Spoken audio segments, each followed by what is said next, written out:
नमस्कार, आप देख रहे हैं द भारत खबर। रिश्वत लेकर संसद में सवाल पूछने के मामले में टीएमसी सांसद महुआ मोइत्रा की मुश्किलें बढ़ती दिख रही हैं।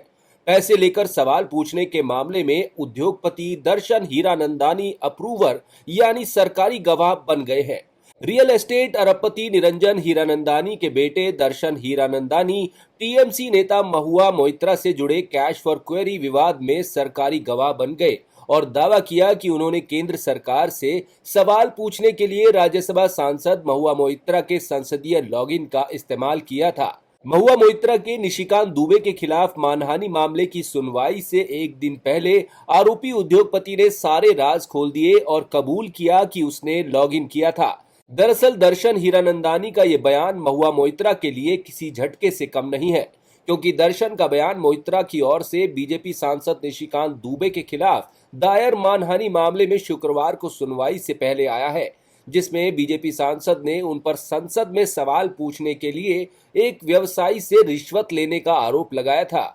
आपको बता दें कि लोकसभा अध्यक्ष ओम बिरला ने टीएमसी की लोकसभा सदस्य महुआ मोइत्रा के खिलाफ सवाल पूछने के बदले रिश्वत लेने संबंधी बीजेपी के सांसद निशिकांत दुबे की ओर से की गई शिकायत को निचले सदन की आचार समिति के पास भेज दिया है। आरोपी बिजनेसमैन दर्शन ने अपने हलफनामे में कहा कि कई मौकों पर उसकी महुआ मोइत्रा से मुलाकात हुई थी और वो टीएमसी सांसद से रोजाना से लेकर साप्ताहिक तौर पर बातचीत करता था। उसने हलफनामे में कहा, उन्होंने एक सांसद के रूप में अपनी ईमेल आईडी मेरे साथ साझा की ताकि मैं उन्हें जानकारी भेज सकूं और वो संसद में सवाल उठा सकें।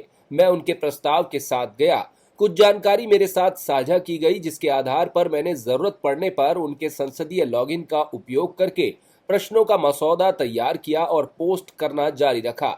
दर्शन ने यह भी दावा किया कि टीएमसी नेता ने उनसे कई तरह की मदद मांगी। उन्होंने कहा कि कई बार मुझे लगा कि वो मेरा अनुचित फायदा उठा रही हैं और मुझ पर उन चीजों को करने के लिए दबाव डाल रही हैं जो मैं नहीं चाहता था, लेकिन उपरोक्त कारणों से मेरे पास कोई विकल्प नहीं था।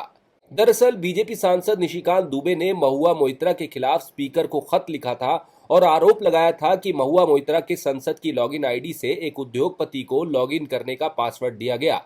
निशिकांत दुबे ने रविवार को टीएमसी की सांसद महुआ मोइत्रा पर संसद में सवाल पूछने के लिए एक व्यवसायी से धन लेने का आरोप लगाया और उनके खिलाफ आरोपों की जांच के लिए एक जांच समिति गठित करने का लोकसभा अध्यक्ष ओम बिरला से आग्रह किया था।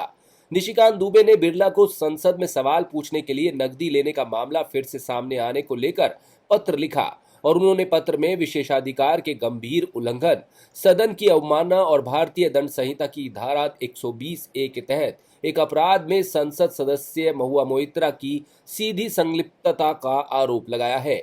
दुबे ने एक वकील से मिले पत्र का हवाला देते हुए कहा कि वकील ने टीएमसी नेता और व्यवसायी के बीच रिश्वत के लेनदेन के अकाट्य सबूत साझा किए हैं। वहीं मोइत्रा ने पलटवार करते हुए सोशल मीडिया मंच एक्स पर कहा, मैं गलत तरीके से अर्जित अपनी पूरी कमाई और उपहारों का उपयोग एक कॉलेज विश्वविद्यालय खरीदने के लिए कर रही हूं, जिससे डिग्री दुबे अंततः एक वास्तविक डिग्री हासिल कर सकते हैं। उन्होंने लोकसभा अध्यक्ष को टैग करते हुए कहा कि झूठे हलफनामे के लिए उनके यानी कि दुबे के खिलाफ जांच पूरी करें और फिर मेरे खिलाफ जांच के लिए समिति गठित करें। निशिकांत दुबे ने लोकसभा अध्यक्ष को लिखे पत्र में कहा कि हाल तक लोकसभा में उनके यानी कि महुआ मोइत्रा की ओर से पूछे गए 61 में से 50 प्रश्न अडानी समूह पर केंद्रित थे, जिस पर टीएमसी सांसद ने अक्सर कदाचार का आरोप लगाया है। दुबे ने बिरला से मोइत्रा के खिलाफ आरोपों की जांच के लिए एक जांच समिति गठित करने का आग्रह किया। बीजेपी सांसद ने कहा, इसमें रत्ती भर भी संदेह नहीं है कि महुआ मोइत्रा ने संसद में प्रश्न पूछकर एक व्यवसायी दर्शन हीरानंदानी के व्यावसायिक हितों का संरक्षण करने के लिए आपराधिक साजिश रची है, जो 12 दिसंबर 2005 के सवाल पूछने के बदले नकदी लेने से जुड़े प्रकरण की याद दिलाती है। बिरला को लिखे अपने पत्र में दुबे ने आरोप लगाया कि मोइत्रा का आचरण सवाल पूछने के लिए नकदी लेने के प्रकरण के फिर से सामने आने को दर्शाता है। उनका इशारा परोक्ष तौर पर कई सांसदों की ओर से संसद में सवाल पूछने के बदले नकदी लेने को लेकर 2005 में मीडिया की ओर से किए गए खुलासे की ओर था। दुबे ने कहा कि गठन के 23 दिनों के भीतर जांच समिति की ओर से की गई सिफारिशों पर 11 सांसदों की सदस्यता रद्द कर दी गई थी। उन्होंने कहा कि मोइत्रा के खिलाफ भी इस तरह की जांच की जानी चाहिए और रिपोर्ट प्रस्तुत होने तक सदन से निलंबित कर दिया जाना चाहिए। आप देख रहे हैं द भारत खबर। हमारी बाकी खबरों के अपडेट्स पाने के लिए चैनल को सब्सक्राइब कर लीजिए। नमस्कार।